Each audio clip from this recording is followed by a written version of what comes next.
It is good to see everyone here tonight. Certainly glad that you are with us. Is this on? Can you hear? That was hard for me to tell from up here. You can't hear that? Okay. I can hear myself, but it is good to see everyone. And for those who are watching, we're certainly glad that you're with us, and it is an encouragement to know that you're joining us as well from wherever you are.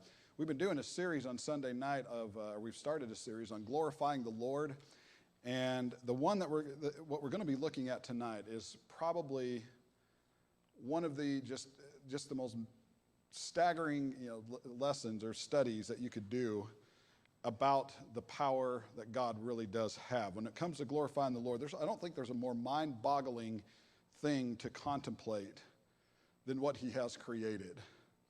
If you look over to Isaiah chapter 40 with me, Isaiah really has a lot. In fact, a lot of the prophets had a lot to say about God's creation. And and if you can, if you take the time to read through the prophets and to read Job and to read all of these, even Old Testament figures, that just for them to see the skies and the heavens and the stars and as far as they could possibly see with the naked eye, it really was staggering because they loved to write about it.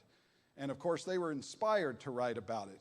But still, it enamored them. They were fascinated by what God was capable of doing. And you could see that in the writing and just the excitement. And imagine just, seeing that for maybe the first time of looking up and just seeing this vast expanse. In Isaiah chapter 40, beginning in verse 25, he writes, "To whom then will you liken me, or to whom shall I be equal?" And this is God talking right here, says the Holy One. "Lift up your eyes on high and see who has created these things, who brings out their host by number. And He calls them all by name, by the greatness of His might and the strength of His power. And not one is missing." I can't imagine just the complexity of God's power when He created the universe. And we see, we can see so far with our naked eye, and we can see further with telescopes, and we're going to get into a little bit of that tonight. But I don't think we will ever understand the mind of God or the power of God. But while we don't understand, and we never will, the power that He really has, and just what a powerful being He is, what we can do is observe the product of it. And how grateful we are to be able to, that He has created us with a mind to observe and a mind to reason and a mind to just look up and just appreciate everything that He has done and everything He's capable of doing. And it's just really a staggering thing when you think about it. Number one, I want to look at a couple of these tonight, is that He made the universe. You think about that, just what it would take. I feel, all of us have probably created things at different times in our lives, and if you're artistic, then you've probably done a lot with, whatever field you might be in. I used to sculpt a lot for the job that I used to have before preaching, and and it was fun to do. And you could pull up all these different crazy ideas, but to do what God has done, it just there's nothing like it. When you look at Psalm chapter 19 and verse 1. David writes that the heavens declare the glory of God. And imagine what David saw from where he was geographically, to look up and just see everything, and for him to understand that, that the heavens in and of itself, that everything that they saw around them declare the glory of God. And the firmament, he says, and the firmament is just the vast expanse. It's basically air. It's just the whole expanse of what's in between the heavens and what's down here, and what's all around us. And I think we take that for granted, don't we? But when you look at what the firmament is in the definition of what that is, and the description in the original language, it's, we see this air that's just, or we feel the air that's all around us. And that's, God created that. God doesn't need to breathe, but He created us with lungs and the capability of breathing. He gave us the air to breathe in and out, and just, so you think of just this part of His creation. But He said, the heavens declare the glory of God. The firmament shows His handiwork. And just what glory that He brought to God, thinking of, when He started considering what God was capable of doing. And then you see what Paul writes in his letter to Corinth in 1 Corinthians 15:41. He said there is one glory of the sun. And this is Paul looking up and just being in awe of everything. And of course, Paul would have had access all the way back to Genesis. He would have had these old writings, and he would have known that that God, in the beginning, God created the heavens and the earth. And he would have seen the first 6 days of creation and would have understood it. But what's amazing with this is understanding what he writes right here, that there is one glory of the sun, there's another glory of the moon, there's another glory of the stars. For one star differs from another star in glory. You think that, when Paul writes this, he didn't have access to a telescope. He didn't have access to all of the high-tech equipment that we have today with NASA and with all of these different companies that are able to look far into the far reaches of space. But he was able to see and he was able to discern that there was a glory for the sun, that there was, and that the sun put something out. He was able to discern that, there's another glory. But he noticed that he always came around to describing it as glory and being glorious. And that's where you're able to see, and such a glorious creation demands a glorious designer. And he says, one star differs from another star in glory. And so to look up and just see this amazing universe that God has created for us is just staggering. And it just, helps us really to realize how big of a God we really do have and how big of a God we serve. But it gets better. You look at Psalm 147 and verse 4. And this is where it really started to put everything to perspective when you start reading about the creation. I think, when we, by the way, I'm going to pause right there. When we think about the creation, we've done VBS based on creation, and we've had camps where, we'll talk about the creation and the design and so forth. And, we can certainly appreciate it because it's all around us. But I think sometimes we limit it, don't we? Because what we do is we limit it to just the parts of what we can really observe up close. And we watch the sky, and the sky looks big, but we know that there's only a certain part of that sky that we can see. And that, when you look at, one of my favorite channels to watch is the NASA channel. And I love watching it from the International Space Station because they get a lot of these, they get a lot of perspective from what we can't see, and they're able to look at it, and they're able to watch the Earth from that distance. And they're able to see different things from where they are right there. But you notice that just how big that is. And I think sometimes we really limit what God has provided and what God has created.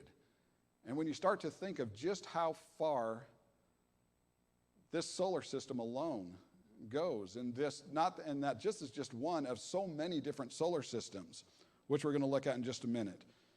But in Psalm 147:4 says he counts the number of the stars, and he calls them all by name. I want to kind of put this into perspective when you look at a verse like this.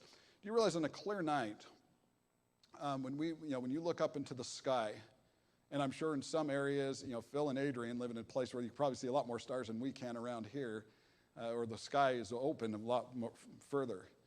But on an average night, on a clear night, you can see about 3,000 stars. That means as far as you can see, you can probably count all the stuff if you have that much patience to count 3,000 stars in the night sky. And it seems big that, because we see we see the constellations, we see all of these different, these star clusters and so forth. But that's just 3,000 stars. With a small telescope, not very powerful, you're able to see up to 100,000 stars. And they have counted 100,000 stars. And you think that God knows every single one of those because he was the one that put them there. 100,000 stars. Now I want to open it up a little bit even further or wider. Because companies like NASA, in what they're able to see, estimate that there are over 1 trillion stars. 1 trillion stars in the universe. and they haven't even been able to see to the far reaches yet. That's staggering. That is just amazing to me. When you know that there's that many stars and just how far they go, here's where it really starts to get mind-blowing. I want to show you, a couple of weeks ago, we had a chance to go over to the Aerospace Museum, and we happened to catch it on the very last day of it, but it was a Hubble exhibit about the Hubble telescope. And they had some of the pieces there, the backup pieces, and a lot of the photos that the Hubble telescope was able to take. And if you've ever seen these photos, it really is sobering to think, here we are on this planet, and just watching everything that this Hubble telescope has been able to pick up. And I want to show you some of these, and there's a reason why I want to show you these photos. This is a picture right here of the Hubble telescope to give you an idea of just how big we're talking about. And remember, the Hubble telescope is out in space, and they're able to control it, and they have a ground, a keyboard or a workstation from the ground that they're able to bring all these pictures in, and they're able to aim it at in any direction.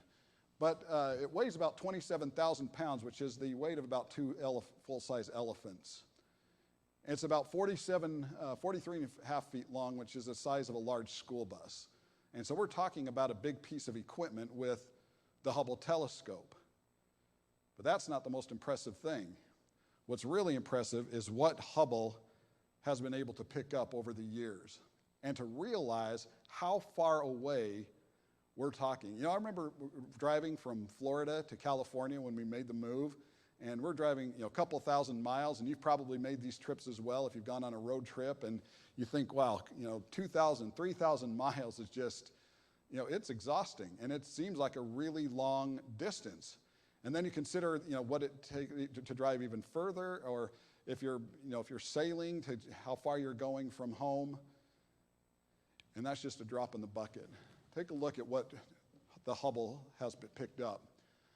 You can't see it up here. I'm going to kind of put this into, the next slide, I think, talks about this as well. But 1 light year, we've all heard of light years, right? From here to, however many light years it is. 1 light year is 5.9 trillion miles. That's 1 light year. 5.9 trillion miles. This is what they call the Hubble Legacy Field. It contains 265,000 galaxies. Now, we have the Milky Way galaxy that we're very familiar with, and we think, wow, that's a far away from the Earth, right?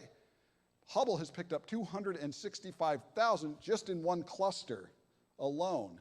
And it broadens it even further when it starts going in other directions. And so in the span of just these 265,000 galaxies, they're picking up one galaxy that's 6.1 BLY is billion light years. So you think of how far away this telescope is really projecting. That 1 light year is 5.9 trillion miles, and you times that by 6.1 billion, and that's how many miles away this telescope is able to pick up this galaxy right here. And it's amazing to think how far away this universe, or just how far away these stars and just these different systems really are. There's one, 3.9 billion, 13 billion light years, 8.2, 10.7, 12.6 billion light years. The Hubble Deep Field has provided evidence of over 125 billion galaxies. And they estimate that there could be up to 2 trillion galaxies. That is just mind-blowing to me. To think that our God, that we read about in the Bible, the God that stood with Israel all the way through that Exodus, the God that got them out of Egypt, the God that created, in that 6th day, we think, okay, the heavens and the earth, what an amazing thing that is in and of itself. But when you think of how far the heavens really expand, then you start to get an idea of how powerful of a God we serve. That is the God that created us. You look at another one right here. This is called the NG66946, also known as the Fireworks Galaxy, and it's is a swirling galaxy right here, 22 million light years from Earth. And we're able to see that galaxy. This is another one. It's called the Eagle Nebula right here, and you've probably seen pictures of this at some time or another. It's a pretty popular item for NASA to show. 7,000 light years away. And you can see just kind of the different projections that it was able to capture over time in the last several years right here. It's amazing what God's capable of doing. Not only all these galaxies, this is a picture up close of the red spot on Jupiter. And you see how close that is. You know, we usually see faraway photos, don't we? Or just artist rendition, because it's hard for them to capture it. This right here is Neptune. In fact, when we watch the exhibit, they have several different angles of Neptune that they were able to capture. And they're actually able to capture storms and different things on it up close. This is the Sombrero Galaxy, and I circle this right here. Galaxy, it's kind of in the shape of a sombrero, and that's why they call it the Sombrero Galaxy. 29 million light years from Earth. And they say the very center of the galaxy contains about 100 billion stars, just in that one area. That's what God is capable of making. That's what God has made. That's the God that created this earth and everything in it. This right here is the Whirlpool Galaxy. It's about 31 million light years away. And I'm showing you all this to say, just to hopefully really kind of put this into perspective with what you are. Because not only did he make all of these all the things in the universe, he made the greatest thing that he could have ever made. And he valued that creation, and he still values that creation. And that is life. But you think of just where we are. Just in the midst of all of this. You feel small? You look out and just see everything. And you think, how in the world could I even matter? Of all of this, looking at all of these things, 13 billion light years away, that God was that big and that powerful and that able to make that kind of a universe this wide. And here we are on this speck of a planet. You think, how in the world can I ever be of any value? And many people have asked that and contemplated it. But God made life in the universe. He made you. And when you look at the writings in the Bible, you really start to see how much God really does of anything value his creation. In John chapter 1, verse 3 and 4, and this is right after it gets done talking. John talks about how in the beginning, or how that God, the Word was with God, and the Word was God. And then you look at verse 3, and it says, all things were made through him. And without him nothing was made that was made, and in him was not just the universe, it was not just all these star clusters, it was not just all these galaxies, billions and billions of miles away. It says, in him was life, and the life was the light of men. You think he saw us and he put himself into us. I don't mean that in a literal, just to make us gods.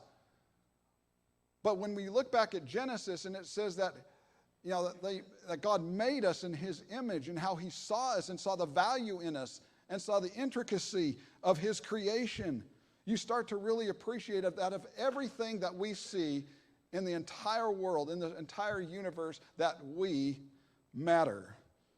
When you look at Isaiah chapter 45 and verse 12, he says, I have made the earth. And what is earth anyway? You think of just how small this is, and by comparison to just this Milky Way galaxy, and then you open that up and see everything else around us.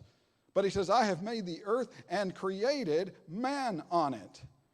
And my hands stretched out the heavens and all their host I have commanded. When you do a study like this about looking at the glory of God, this is one of my favorite studies. Because when you start to feel that small and insignificant, God puts it into perspective for us. It's sad that not everyone shares this. I want to share a quote with you by a man named Stephen Hawking, who you've probably heard of.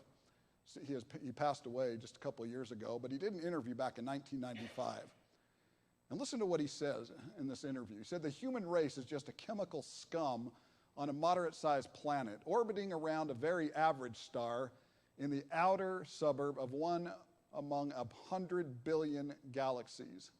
We are so insignificant that I can't believe the whole universe exists for our benefit. How sad and how narrow-minded that is, that there is no hope.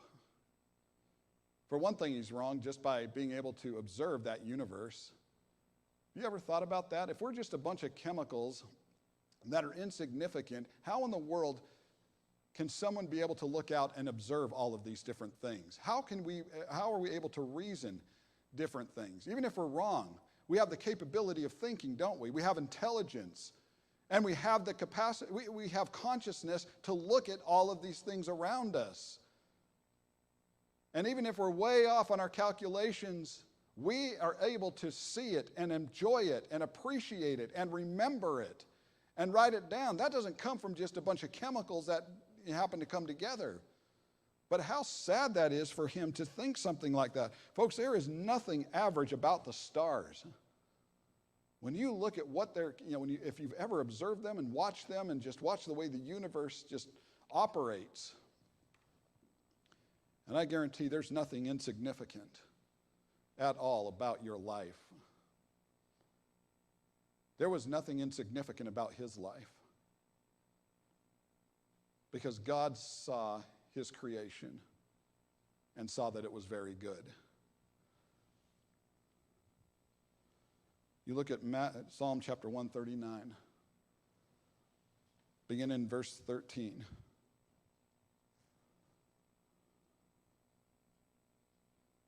Psalmist records, for you formed my inward parts. You covered me in my mother's womb. I will praise you. Why? For I am fearfully and wonderfully made. Marvelous are your works, and that my soul knows very well. How amazing that is to think. That in all of the universe, we are the life that God created. We are the life that gets to enjoy him. We are the ones with the soul. We are the ones that get to look forward to a life after this one. We're the ones that consciously get to appreciate and observe all of these different things that God has created through the expanses of space. He made you. And of all of his creation, you matter to him. Marvelous are your works, and that my soul knows very well. My frame was not hidden from you when I was made in secret and skillfully wrought in the lowest parts of the earth.